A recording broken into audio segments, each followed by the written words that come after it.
কেমন আছেন? আলহামদুলিল্লাহ। এবার মনে হলো যে লোকজন সামনে আছে। আমি আলহামদুলিল্লাহ আলহামদুলিল্লাহ আল্লাহ আমাকে অনেক ভালো রেখেছেন, আল্লাহ শুকরিয়া। আলহামদুলিল্লাহ। এই যে 2013 সালে আসতে পারলাম না, আপনাদের সামনে আসতে পারি নাই, তখন কিন্তু খারাপ লাগছিল, খারাপ ছিলাম। আল্লাহ রাব্বুল আলামিন আমাদেরকে আবার কিছুদিন পরে সুযোগ করে দিলেন। আল্লাহ কি না পারে। এই দুনিয়ায় আমরা বেশি দিনের জন্য আসি নাই। বেশি দিনের জন্য আসছি? অল্প কিছু দিনের জন্য আসছি। কেন আসছি? কেন আসছি? কয়েকটা পরীক্ষা দেওয়ার জন্য আসছি। অল্প কিছুদিন থাকবো, পরীক্ষার জন্য প্রস্তুতি নেব। রেজাল্ট দিবে কোথায়? হ্যাঁ, আখিরাতের ময়দানে আমাদেরকে সেই পরীক্ষার উত্তর দিতে হবে। রেজাল্ট দিবে কোথায়? আখিরাতের সেই ময়দানে। আজকে আমরা দুনিয়াতে আসি, যে যে ক্লাসে পড়ে, ক্লাস 1-এ পড়ে, 2-তে পড়ে, 5-এ পড়ে, অনার্সে পড়ে, মাস্টার্সে পড়ে, প্রতি বছরের শেষে একটা পরীক্ষা দিতে হয়। সেই পরীক্ষার রেজাল্ট এই দুনিয়াতে বসেই আমরা পেয়ে যাই, পাই কি না? আবার আপনি যদি এই চা বাগানে চা গাছ লাগান, যারা এখানে চা গাছের কাজ করে, কোন মাসে কাজ করে? চা রোপণ করে কোন মাসে? মার্চ এপ্রিল মাসে গাছের আগাগুলা কেটে দেয়, ছেটে দেয়। এরপরে কোন মাসে চা উঠে? আগস্ট সেপ্টেম্বরের দিকে চায়ের পাতাগুলো, কুড়িগুলো, পুরো 2টি কুড়ি, নাকি 2টি কুড়ি বের হয়। ওই চায়ের 2টি কুড়ি দিয়ে আমরা বাংলাদেশের সকল মানুষ চা খাই। সব থেকে ভালো চাটা বিদেশে রপ্তানি করে দিই, নাকি? আমরা যদি, আমার যদি নিজস্ব টিলা থাকে, পাহাড় থাকে, জমি থাকে, আমি যদি ওই জমিতে চাষ না করি মার্চ এপ্রিলের দিকে, আর সেপ্টেম্বর মাসে যদি আমি রেজাল্টের অপেক্ষা করি যে আমার চা হবে, আমি বিদেশে রপ্তানি করব, আমি চা পাবো? পাবো? পাবো না। তাহলে কি করতে হবে? আমাকে এখানে কাজ করতে হবে, চাষ করতে হবে, চাষাবাদ করতে হবে। ওই যে চা গাছগুলো আছে, সেই চা গাছগুলোর আগাগুলো সুন্দর করে ছেড়ে দিতে হবে, যেন এই আগামী 2-3 মাসের মাথায় যে ওই চা গাছের ছেড়ে দেওয়া অংশ থেকে সুন্দর দেখে সবুজ 2টি কুড়ি বের হয়। তারপরে সেই কুড়িগুলো কেটে নিয়ে আবার মেশিনে দিবেন, শুকাবেন, চা হয়ে গুড়ি গুড়ি করে চা হয়ে বের হয়ে আসবে। সেই চা বাজারে বিক্রি হলে আপনি অর্থ উপার্জন করতে হবে। আবার যদি বিদেশে পাঠান তাহলে কি হবে? তাহলে আপনার বৈদেশিক অর্থ বাংলাদেশ উপার্জন করতে পারলো, আপনিও লাভবান হলেন। যদি আমি এই সময়ে না করি, তাহলে আমার এই লাভ এই দুনিয়াতে বসে পাবো না। আর যদি আমি ঘরে বসে থাকি, ঘরে না বসে যদি কাজ করি, তবে আমি এই লাভগুলো আমার ঘরে, আমার ব্যাংকে নিয়ে আসতে পারবো। এই দেশ এবং জাতি উপকৃত হবে। ঠিক তেমনি আমরা এই যে কয়দিনের জন্য এই দুনিয়াতে আসলাম, এই দুনিয়াতে যে কয়দিন আল্লাহ তাআলা পাঠালেন, আমাকে হুকুম করা হলো 5 ওয়াক্ত নামাজের জন্য। আমি নামাজ আদায় করলাম না, তাহলে কি হলো? আল্লাহ কি ফেরেশতা পাঠিয়ে দিয়ে আমাকে পিটাবে? দুনিয়া পিটাবে? দুনিয়া পিটাবে না। কিন্তু এই যদি না করি, তবে যেতে হবে কোথায়? জাহান্নাম। কোথায়? জাহান্নাম। আমি যে জ্ঞানটুকু অর্জন করলাম, কোরআনের কথা যতটুকু জানলাম, আমাদের প্রিয় নবী, শ্রেষ্ঠ নবী মুহাম্মদ রাসূলুল্লাহ সাল্লাল্লাহু আলাইহি ওয়াসাল্লামের জীবন থেকে যতটুকু জানলাম, সেই কথাটুকু যদি আমি আপনার দাওয়াত হিসেবে মানুষের কাছে পৌঁছে না দেই, সেই অনুযায়ী যদি আমি আমার জীবনকে পরিচালনা না করি, তবে কি আমি আমার সেই আখিরাতের রেজাল্ট পাবো? পাবো না। সুযোগ আছে? সুযোগ নাই। পরীক্ষার হলে বসে যদি পরীক্ষা দিতে না পারি, ফেল করি, যদি ভালো রেজাল্ট না করি, ম্যাট্রিক পরীক্ষা দিলাম, ফেল করলাম, পরীক্ষা আরেকবার দেওয়ার সুযোগ আছে? আছে। আছে কিনা বলেন না কেন? আছে, আছে। কিন্তু যদি এই দুনিয়ার এই কাজগুলো, ভালো কাজগুলো, আল্লাহর হুকুমগুলো যদি না মানি, আখিরাতে যায় যদি বিচারের দিনে পৌঁছাই, তাহলে কি আমি আরেকবার পরীক্ষা দেওয়ার জন্য দুনিয়ায় আসতে পারবো? পারবো? পারবো না। আমাদের এই জিনিসটা কি জানেন কিনা, যে আমাদের সকলকে দুনিয়া থেকে চলে যেতে হবে? জানি আমরা? আমরা সকলেই জানি। আল্লাহ তাআলা কি বলছেন? কুল্লু নাফসিন যায়কাতুল মাউত। প্রত্যেকটি প্রাণীর মৃত্যুর স্বাদ গ্রহণ করতে হবে।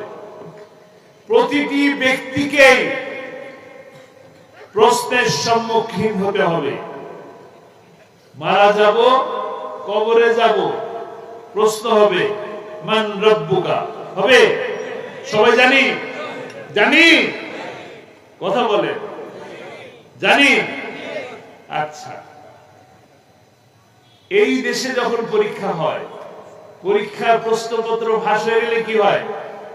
ওই পরীক্ষা স্থগিত হয়। আবার যে পরীক্ষা যদি ফাঁস হওয়ার পরে, প্রশ্ন ফাঁস হওয়ার পরে যদি মানুষ জানাজানি না হয়, আর ফাঁস করা প্রশ্ন যদি আমি সঠিকভাবে উত্তর দিতে পারি, তাহলে তার রেজাল্ট ভালো হয় না?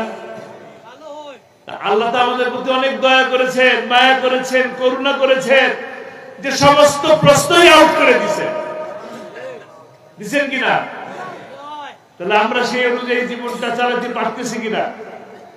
আজকে যদি আমি আমার সেই প্রশ্ন, জানা প্রশ্নগুলো, আল্লাহর রেখে দেওয়া প্রশ্ন মানুষের কাছে, এই প্রশ্নই দিতে, উত্তর দিতে হবে। তোমার রবকে, তোমার দিন কি, তোমার নবীকে জিজ্ঞেস করা হবে কিনা? আমি যদি চিনি আমার নবীকে, তাহলে কি আমি উত্তর দিতে পারবো? তাহলে আমার কি, কোথায় যাব? আমার যাওয়ার ইচ্ছা কোথায়? জান্নাতে। তাহলে কি আমি জান্নাতে যেতে পারবো? ইনশাআল্লাহ। তাহলে আমাদের এই প্রশ্নগুলো জানা দরকার, প্রশ্ন অনুযায়ী নিজের জীবনকে সাজানো দরকার। যদি আমার জীবনকে সাজাতে পারি, তবেই আমি আমার এই জীবনে সফলতা পাবো, এবং পরবর্তী আখিরাতের যে জীবন, সেই জীবনের সফলতা পাবো।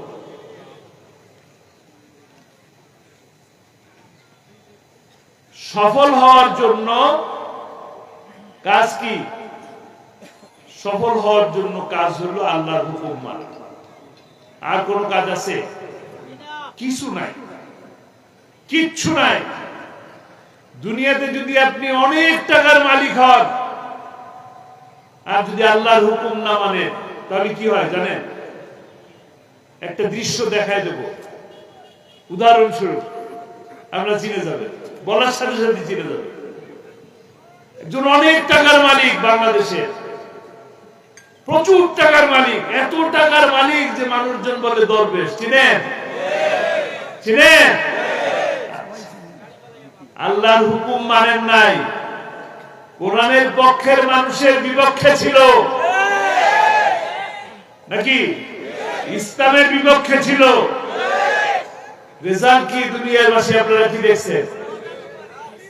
কি দেখছেন? তো দুনিয়ায় কি তিনি সম্মানিত হলে? হন নাই। যিনি কোরআনের বিপক্ষে থাকেন, তার ইজ্জত কোথায় যায় দেখেন। আপনাদের প্রিয় মানুষ, কোরআনের পাখি শহীদ আল্লামা দেলোয়ার হোসেন সাঈদী রাহিমাহুল্লাহ, তার রায় যিনি লিখছেন, ফাঁসির রায়, আমি তার নাম মুখে আনবো না, তাকে কি অবস্থা পেলেন? গলা পাতায় শুধু দেখলেন, ছাগল এবং গরু যে দড়ি দিয়ে বাঁধে, সেই দড়ি দিয়ে তাকে গলার মধ্যে বেঁধে টেনে হেসে নিয়ে গেছে। সম্মানিত হলে, অনেক মর্যাদাবান হলে, হন নাই। যিনি কোরআনের পক্ষে ছিলেন, আপনাদের কোরআনের পাখি, তাকে তো রায় দিছিলেন, তার জন্য জীবন দিছে, প্রতিবাদ হয়েছে, প্রতিরোধ হয়েছে, রক্ত দিয়েছে। এই সুজানগরবাসী লোকমান, আল্লাহ তাআলা তাকে জান্নাতুল ফেরদৌসে শাহাদাতের মর্যাদা দান করুন। কোরআনের পক্ষে থাকার জন্য আল্লাহ তাআলা তাকে কবুল করবেন ইনশাআল্লাহ। মর্যাদাবান হয়েছে। গোটা দেশের মানুষ লোকমানকে চিনে, গোটা দেশের মানুষ লোকমানের জন্য দোয়া করে। আর যিনি ফাঁসির রায় লিখলেন, তার কথা কি বলে? নামের সাথে কি যোগ হয়ে গেল? কোরআনের পক্ষে থাকলে কি হয়? সম্মানিত হয়। দুনিয়াতেও সম্মানিত হবে, আখিরাতেও সম্মানিত হবে। সোজা জিনিস, কঠিন কিছু না। আজকে আপনি যদি আমাকে দেখেন, আমাকে আপনারা চিনেন, আমি কে, কেন আসি আপনাদের কাছে, কেন আসি? আমার কোন যোগ্যতাই নাই। শুধুমাত্র আপনারা যে কোরআনের পাখিকে ভালোবাসেন, তার জন্য আমাকে ডাকছেন, নাকি? ঠিক? তাহলে তার মর্যাদা কোথায়? কোরআনের কথা বলার কারণে, কোরআনের দাওয়াত মানুষের কাছে পৌঁছে দেওয়ার কারণে, কোরআনের দাওয়াত দেওয়ার কারণে যার হাতের উপরে সহস্রাধিক অমুসলিম ইসলাম ধর্ম গ্রহণ করলো, এই দেশকে যিনি ভালোবাসলেন, এই দেশের প্রতি যিনি ইসলাম কবুল করার জন্য, ইসলামকে প্রতিষ্ঠা করার জন্য দাওয়াত ঘরে ঘরে পৌঁছে দিলেন, সেই ব্যক্তিটিকে 13টি বছর অন্ধকার কারাগারের মধ্যে বন্দী করে রাখা হয়েছে।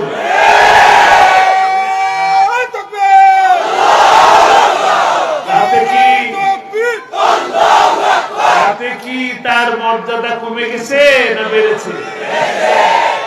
মানুষ কি তখন তাকে কম ভালোবাসতো আর এখন বেশি ভালোবাসে? বেশি ভালোবাসে। তখন শুধুমাত্র ক্যাসেটে ওয়াজ শুনতেন, সিডিতে ওয়াজ শুনতেন। এখন মানুষের বুকে, প্রত্যেকটা মানুষের মোবাইলে তার ওয়াজ বাজে। সম্মানিত হলেন নাকি অসম্মানিত হলেন? কোরআন তাকে মর্যাদাবান করিয়েছে। তিনি কোরআনের দাওয়াত দিতেন বলেই তিনি আজকে মর্যাদাবান। একই ভাবে আপনি, আমি, আমরা যারা আছি দুনিয়াতে, প্রত্যেকেই একই রকম ভাবে মর্যাদাবান, সম্মানিত হতে পারি। কিভাবে? যদি আমরা এই কোরআনকে মেনে চলি, এই কোরআনকে বোঝার জন্য একটু করে কোরআন পড়ি, কোরআনকে বুঝি, কোরআনের যতটুকু বুঝলাম ততটুকু মানুষের কাছে পৌঁছে দিলাম, তবে আপনি দুনিয়াতে সম্মানিত হবেন। সত্য কিনা? আল্লাহ তাআলা আমাদেরকে কবুল করুন। সহজ বিষয়, আমি সহজ করে অল্প সময়ের মধ্যে বললাম যে কোরআনকে যদি আমরা ধারণ করতে পারি, দেখুন এই কোরআন যে মাসে নাজিল হয়েছে সেই মাস কি? সেই মাস হলো শ্রেষ্ঠ মাস। এর মতন বরকত, রহমত, মাগফিরাতের মতন মাস বাকি 11 মাসে নাই। যার উপরে কোরআন নাজিল হয়েছে তিনি কি? তিনি সর্বশ্রেষ্ঠ মহামানব, সর্বযুগের শ্রেষ্ঠ মহামানব। তিনি আমাদের শেষ নবী, আখিরি নবী হযরত মুহাম্মদ সাল্লাল্লাহু আলাইহি ওয়াসাল্লাম। তার মর্যাদাবান হলেন না? আমরা যদি দুনিয়াতে তার দেখানো পথে শুধুমাত্র মাথায় একটা টুপি পরি, এই যে সুন্দর দাড়ি রাখি, একটা পাঞ্জাবি পরি, রাস্তায় যখন যাই তখন মানুষ সালাম দেয়, দেয় কিনা? প্যান্ট শার্ট পরা থাকলে কত সালাম পাওয়া যায়, যত পাঞ্জাবি পরা থাকলে। শুক্রবার দিন দেখবেন যার দাড়ি, মুখে দাড়ি নাই, তিনি তাকেও সালাম দেয়, ঠিক কিনা? সালাম দেয়। যার মুখে দাড়ি নাই তাকেও সালাম দেয়। কেন? পাঞ্জাবির কারণে, ধর্মীয় লেবাসের কারণে। আজকে যদি আপনি ওই দাড়ি রাখতেই হবে এমন কোনো কথা না, দাড়ি রাখতেই হবে এমন কোনো কথা না, কিন্তু যারা দাড়ি রাখেন নাই তাদের কাছে একটা ছোট্ট নসিহা বলে যায়। প্রতিটা আমরা জানি লক্ষাধিক নবী আসছেন, চারজন, কয়জন? চারজন রাসূল আসছেন, লক্ষাধিক নবী পয়গম্বর আসছেন। প্রতিটি নবী এবং রাসূলের মুখে দাড়ি ছিল। আমরা যত ভালো কাজ করি, যতই ভালো কাজ করি, কোনো ভালো কাজ সাথে যাবে না। কবরে তো যাবো আমরা, সাথে কোনো ভালো কাজ যাবে না। আমলনামা লেখা থাকবে, বিচারের দিন দেখানো হবে নাকি। কিন্তু একমাত্র এই সুন্নত, সকল নবীর সুন্নত, এই দাড়ি আপনার মৃত্যুর সাথে সাথে সাথে যাবে, আর কোনো কিছু যাবে না। এত সুন্দর টুপি, এত সুন্দর পাঞ্জাবি, এত সুন্দর পায়জামা, কোনো কিছুই যাবে না, যাবে শুধু দাড়ি। এই কারণে আলেম ওলামা যারা আছেন তারা বলেন যে মুখে দাড়ি রাখেন। আমি একদম গোপন কথাটা ফাঁস করে দিলাম। আপনারা যে হাসাহাসি করতেছেন এখন এখানে বসে, হাসাহাসি করবেন না, সম্মান করুন, কারো কোনো ব্যক্তিগত বিষয় নিয়ে কথা বলবেন না, ঠিক আছে?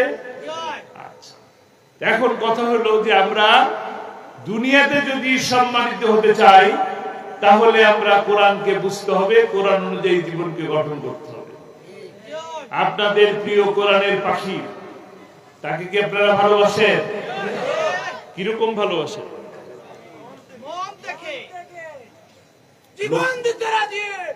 এখন আর কেমন জীবন দিবেন? এখনো জীবন দেওয়ার জন্য যদি রাজি থাকেন তাহলে একটা কথা আছে। কথা হলো যে 28শে ফেব্রুয়ারিতে যখন তার বিরুদ্ধে ফাঁসির রায় লেখা হলো, তখন গোটা বাংলাদেশ উত্তাল হয়ে উঠল প্রতিবাদে। অনেক মানুষ জীবন দিছে। আল্লাহ সকলের জীবনকে শাহাদাতের মর্যাদায় ভূষিত করুন, সম্মানিত করুন। সবার জন্য দোয়া। এ পর্যন্ত এই জুলুম জালিমদের হাতে যত জীবন গেছে, সকলকে আল্লাহ তাআলা জান্নাতে নসিব করুন। লোকমানের কথা বললাম তো। যারা জীবন দিচ্ছেন তাদের সকলকে আল্লাহ তাআলা শহীদের মর্যাদা দান করুন। সেই সাথে বলতে চাই, কোরআনের পাখিকে যে ভালোবাসেন, কোরআনের পাখি একটা কথা বলতে, শাহাদাতের তো তামান্না করতে মাহফিলের মধ্যে, আল্লাহ যেন আমার মৃত্যুটা শহীদি মৃত্যু দান করে। কিন্তু সেই সাথে আরেকটা কথা বলতে, আমার মৃত্যু কোরআনের রাত প্রতিষ্ঠা হয়েছে এমন দৃশ্য দেখে যেন আমার মৃত্যু হয়। বলতেন না? বলতেন। তিনি দুনিয়া থেকে চলে গেছে, তার এই স্বপ্ন বাস্তবায়ন করার দায়িত্ব কার? কার? কিভাবে আপনারা এই দায়িত্ব পালন করবেন? কিভাবে এই দায়িত্ব পালন করবেন? আজকে যে এই সুন্দর পরিবেশের মধ্যে আছেন, ভালো আছি বললেন, এরকম ভালো কি আগামীতে থাকতে চান? ভালো থাকতে হলে কি করতে হবে? ইসলামী দ্বীন কায়েম করতে হবে। মাশাআল্লাহ, কোরআনের রাত প্রতিষ্ঠা করতে হবে। এক কথা, আল্লাহর আইন আর সত্যের শাসন প্রতিষ্ঠা করতে হবে। আল্লাহর আইন এবং সত্যের শাসন প্রতিষ্ঠা করার লক্ষ্যে আগামীতে যে নির্বাচন আসবে, ইউনিয়ন পরিষদের নির্বাচন, চেয়ারম্যান এবং মেম্বার, আগামীতে যে উপজেলা নির্বাচন আসবে সেখানে চেয়ারম্যান, ভাইস চেয়ারম্যান, পৌরসভার নির্বাচনে পৌর মেয়র এবং কাউন্সিলরগণ, এবং সর্বশেষ জাতীয় সংসদ যে নির্বাচন আসবে, সেই সংসদে পাঠাবেন কাকে? কোরআনের পক্ষের মানুষকে। একজন মসজিদের ইমাম নির্বাচিত করার সময়, একজন মসজিদের ইমামকে নিয়োগ দেওয়ার সময় যদি আপনারা ইমামের মাথায় টুপি আছে কিনা, মুখে দাড়ি আছে কিনা, লম্বা পাঞ্জাবি পরে কিনা, টাকটুর উপরে পায়জামা পরে কিনা, শুদ্ধ তেলাওয়াত করে কিনা, বহু পর্দা করে কিনা, দুর্নীতির সাথে আছে কিনা, চুরি করে কিনা, এত কিছু লক্ষ্য করলে 5 বছর যার নেতৃত্বে চলবেন তিনি নামাজ পড়েন কিনা, মাদকের ব্যবসা করেন কিনা দেখবেন কি আপনারা। যদি না দেখেন তাহলে কি হয়? তাহলে হয় নির্বাচনের আগে এসে আমরা বলবো বাংলাদেশকে আপনাদের সিঙ্গাপুর বানায় দেবো, মালয়েশিয়া বানায় দেবো, আমাদেরকে ভোট দেয়। তারপরে কি হয়? কানাডায় বেগম করা হয়। আপনার কি কানাডায় বেগম পাড়ার লোকদের ভোট দিবেন? কোরআনের পক্ষে ভোট দিবেন। যারা শেয়ার বাজার লুট করে, বাংলাদেশ ব্যাংক ডাকাতি করে, যারা চিকিৎসা খাতকে ধ্বংস করে, বিচার বিভাগকে ধ্বংস করে, এমন কোন লোককে ভোট দেব না। যারা আলেম ওলামাদেরকে গ্রেফতার করে, রিমান্ডে নিয়ে যায়, মিথ্যা কথা বলে, মিথ্যা সাক্ষী দেয়, সাক্ষী অপহরণ করে, এমন লোককে ভোট দেব না। ভোট দেবেন কাকে? কোরআনের পক্ষে যারা মানুষের পাশে থাকে। যে মানুষগুলো বন্যার সময় আপনাদের পাশে ছিল, যে মানুষগুলা গ্রামগঞ্জে আগুন ধরে গেলে পাশের বাড়ি থেকে দৌড় দিয়ে আগুন নিবানোর জন্য সাহায্য করে, তাদের পক্ষে থাকবে। যিনি নামাজের জন্য দাওয়াত দেয়, কোরআন পড়ার জন্য বলে, কোরআন বিলি করে, এমন মানুষকে ভোট দিবে। আপনাদের এই অঞ্চলে এমন লোক আছে যিনি আপনাদের বিপদের সময় পাশে ছিল? আছে? নাম কি? কি নাম? জোরে বলেন, নাম কি?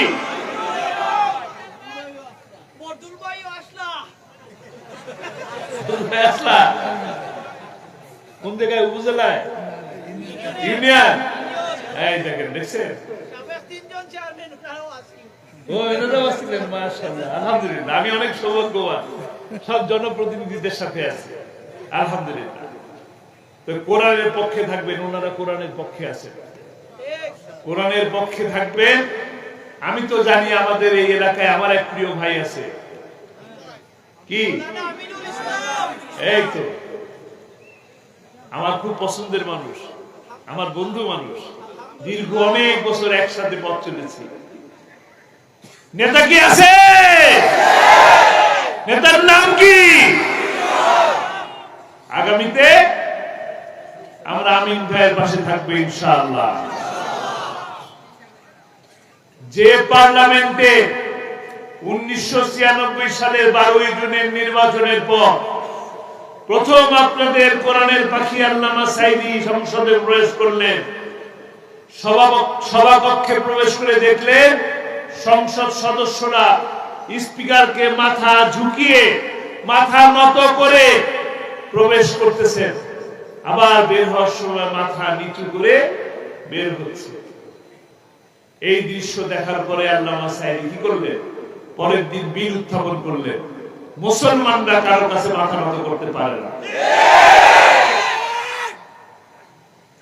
সালামের রীতি চালু হলো,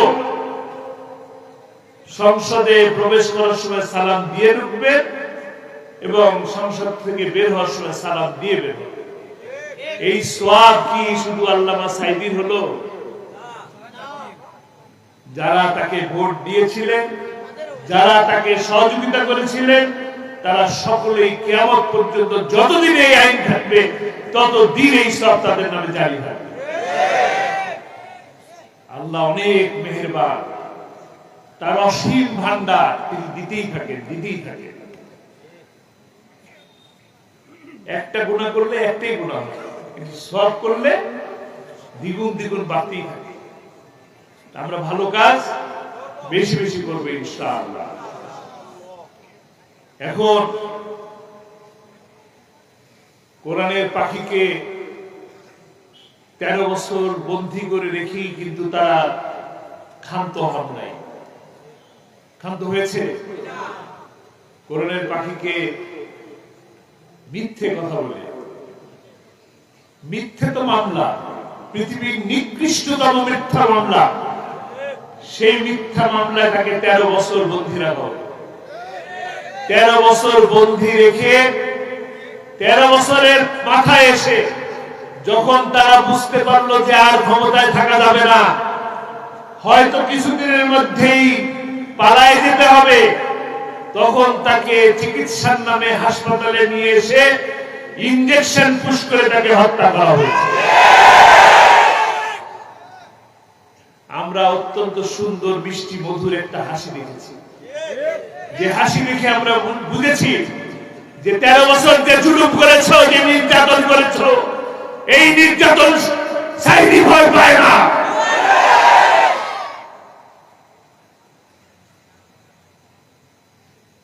তাকে নিয়ে আসা হলো, আমার পরিবারের সদস্যরা সবাই সেখানে ছিল। একটা সেকেন্ডের জন্য কেউ দেখা করতে দিল না। এই দরজায় সেই দরজায় আমার ভাইয়ের আত্মীয়রা বিভিন্ন জায়গায় নক করলেন, একটু দেখা করার সুযোগ করে দেন। একটা সেকেন্ডের জন্য দেখা করার সুযোগ করে দেন। এর থেকে মানবতা বিরোধী অপরাধ আর কিচ্ছুই হতে পারে না। পৃথিবীর কোথাও নাই। যত বড় অপরাধী হোক, যখন চিকিৎসার জন্য যায় তখন তার পরিবারের সাথে সাক্ষাৎ করার সুযোগ করে দেয়। আমরা তো জানতেই পারলাম না যে তিনি আসলে সুস্থ ছিলেন নাকি অসুস্থ ছিলেন। কি অপরাধ ছিল? কোরআনের দাওয়াত দেওয়াই অপরাধ? কোরআনের দাওয়াত দেওয়া যদি অপরাধ হয়, এই অপরাধে তো তিনি 1000 বার ফাঁসির মঞ্চে যেতে রাজি ছিলেন। আপনার কথা মনে আছে আপনাদের? মেধাবী ছাত্ররা শুধু ফজরের নামাজ পড়তে যায়, ফজরের নামাজ পড়ার অপরাধে তাকে শিবির মনে করে ঘরের দরজা বন্ধ করে হাতুড়ি দিয়ে গিরায় গিরায় পিটিয়ে পিটিয়ে তাকে হত্যা করেছে। দিনের আলোয় 36টা 38টা ক্যামেরার সামনে মুখে খোঁচা খোঁচা দাঁড়িয়ে আছে, তাকে শিবির বলে তাকে কুপিয়ে কুপিয়ে হত্যা করেছে। মনে আছে না? বিশ্বজিৎ সে বলতেছে, আমি শিবির না, আমি শিবির না, আমি তো মুসলমানই না, আমি হিন্দু, ভাই আমায় মারেন না। আজকে সেই ছাত্রলীগকে নিষিদ্ধ করার কথা বলা হয়। নিষিদ্ধ করে তাদের অপকর্মকে, তাদের পাপকে মাফ করানো যাবে না। প্রতিটি খুনের বিচার এই বাংলার মাটিতে হবে, প্রতিটি হত্যার বিচার এই বাংলার মাটিতে হবে।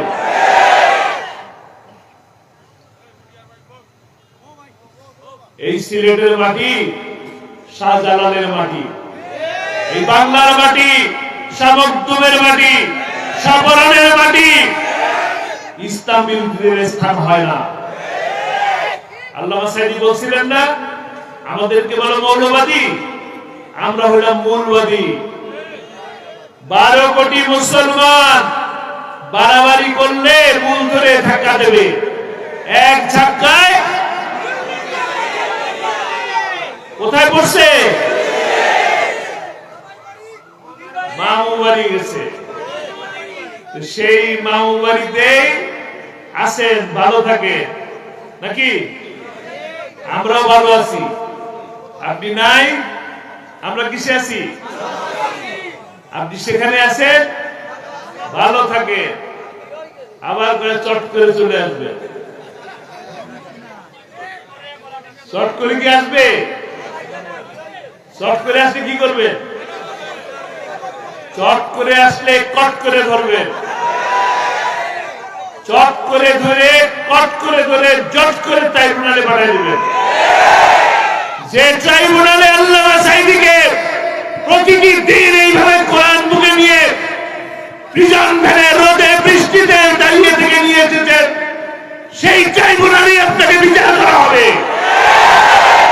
28শে ফেব্রুয়ারির বিচার হবে, 25শে ফেব্রুয়ারির বিচার হবে, 5ই মের বিচার হবে, প্রতিটি আলেম ওলামার হত্যার বিচার হবে।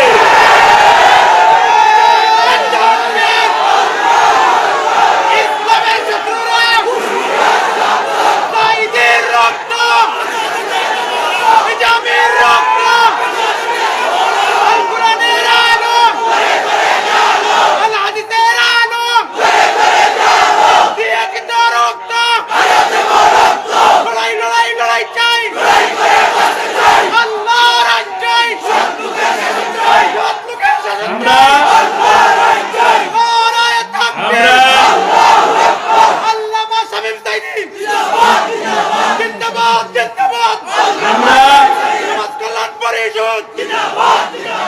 আমরা শান্তিময় পরিবেশ চাই, আমরা শান্তিতে থাকতে চাই। আমাদের পূর্বপুরুষেরা 1971 সালে যারা 30 লক্ষ মানুষ যারা জীবন দিয়েছেন, তারা আমাদেরকে একটি স্বপ্ন দেখিয়ে গেছেন, একটি সোনার বাংলা গড়ার স্বপ্ন দেখিয়ে গেছেন। আমরা সেই সোনার বাংলা, সেই কল্যাণমুখী একটি রাষ্ট্র, ইনসাফ ভিত্তিক একটি রাষ্ট্র প্রতিষ্ঠা করতে চাই। কোন মানব রচিত সংবিধান মাধ্যমে শান্তি আসে না, আমরা কোরআনের সংবিধান দিয়ে রাষ্ট্র গঠন করতে চাই।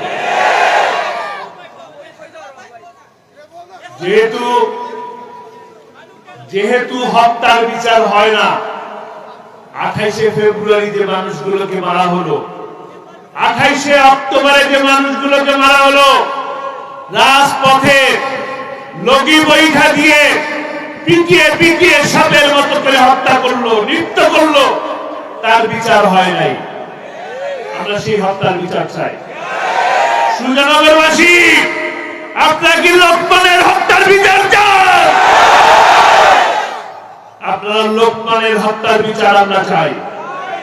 একটি কল্যাণমুখী রাষ্ট্র গঠন হবে, সেই সময় লোকমান হত্যার বিচার আমরা ইনশাআল্লাহ করব। আমাদের গৌরব, আমাদের অহংকার, এই সেনাবাহিনীর 57 জন অফিসারকে হত্যা করা হয়েছে কোন কারণ ছাড়া, ষড়যন্ত্রমূলক হত্যা করা হয়েছে। এই হত্যার বিচার করতে হবে। শেখ হাসিনাকে এই হত্যার বিচারের সম্মুখীন হতে হবে। ওই ট্রাইব্যুনালে মানবতা বিরোধী অপরাধের বিচার করতে হবে। কোরআনের কথা বলে, কোরআনের শিক্ষা দেয় এমন আলেম ওলামাদেরকে 5ই মেতে রাতের আধারে লাইট অফ করে দিয়ে পাখির মতন গুলি করে হত্যা করা হয়েছে।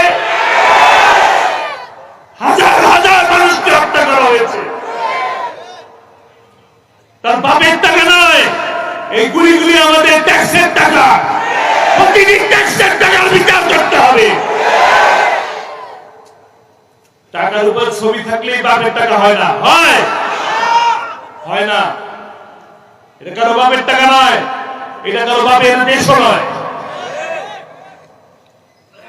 মানুষের জীবনের বিনিময়ে দেশ স্বাধীন হয়েছে। 71-এ যেমন জীবন দিয়ে দেশ স্বাধীন হয়েছে, একইভাবে 16 জুলাই থেকে 5ই আগস্ট পর্যন্ত 2000 মানুষের জীবনের বিনিময়ে আমাদের কলিজার টুকরা সন্তান সমতুল্য ছাত্র জনতার জীবনের বিনিময়ে এই দেশ স্বাধীন হয়েছে। বারবার আমরা যুদ্ধে যেতে রাজি না, বারবার আমরা জীবন দিতে রাজি না। এই বিজয় আমরা রক্ষা করব ইনশাআল্লাহ। এই বিজয় আমাদেরকে কাঙ্ক্ষিত বিজয়ের লক্ষ্যে নিয়ে যেতে হবে। রাজি আছি? কারা কারা রাজি আছি?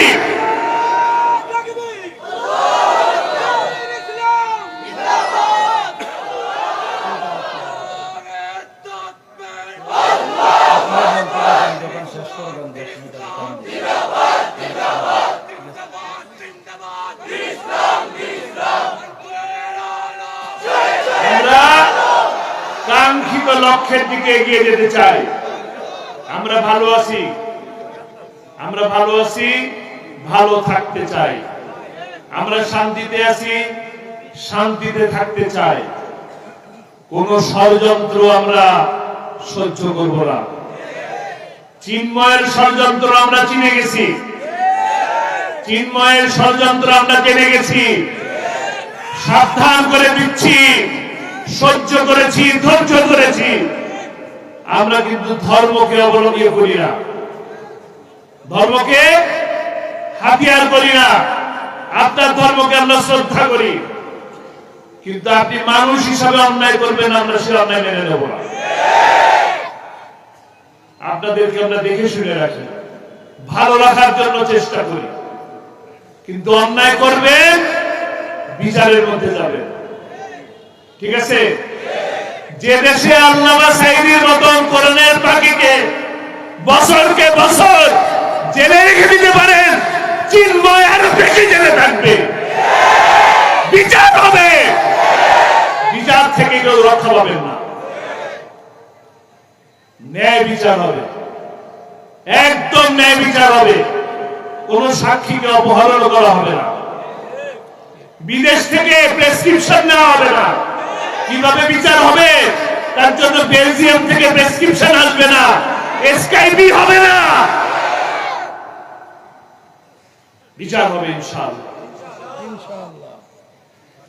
কাজেই আমরা, ওনারা বলেছিলেন ক্ষমতায় না থাকলে 5 লক্ষ 10 লক্ষ লোক মরে যাবে। কারা? বিএনপি জামাত বাইরে হবে, আওয়ামী লীগ, তাই না? মারা গেছে কেউ? কি মারা গেছে? আমরা দেখে শুনে রাখতেছি, আমরা কাউকে মারতে চাই না, কাউকেই মারবো না, কিন্তু আমরা ন্যায় বিচার করবো ইনশাআল্লাহ, ন্যায় প্রতিষ্ঠা করব, সকলেই যেন ভালো থাকতে পারে সেই পরিবেশ সৃষ্টি করবে ইনশাআল্লাহ। আল্লাহ তাআলা আমাদেরকে সেই তৌফিক দান করুন। সর্বশেষ কথা, আপনারা আল্লামা সাঈদীকে ভালোবেসে কোরআনের পাখি বলেন, তার জন্য দোয়া করবেন।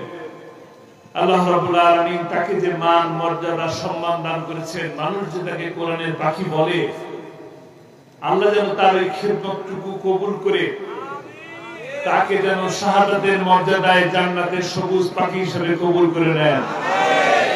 যে মানুষগুলি হাসি মুখে ফাঁসির রশি গলায় নিলেন, তারাও কিন্তু কোরআনের পাখি ছিল, তারাও কোরআনের দাওয়াত মানুষের কাছে দিয়েছেন।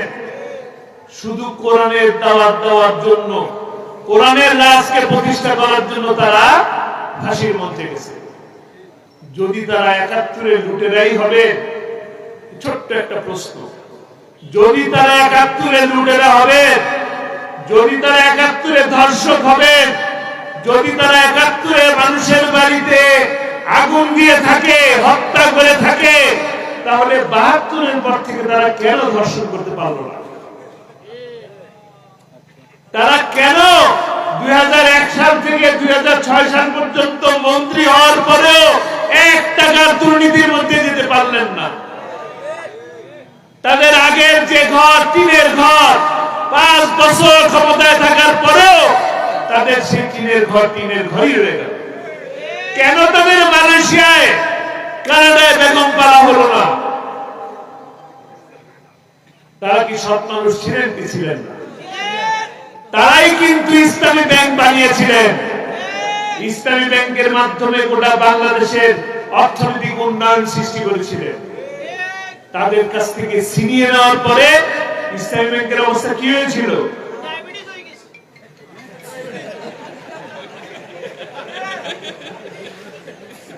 এখন কন্ট্রোলে আসছে, ডায়াবেটিস এখন কন্ট্রোলে আসছে, আলহামদুলিল্লাহ। কন্ট্রোলে আসছে কিনা?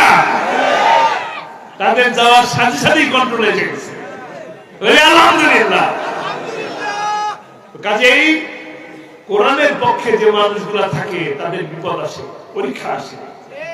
শুরুতেই বলছিলাম পরীক্ষা দিতে হবে, তারা পরীক্ষা দিয়ে গেছেন, তারা কিন্তু সফল। আমাদেরকেও এই পরীক্ষা দিতে হবে।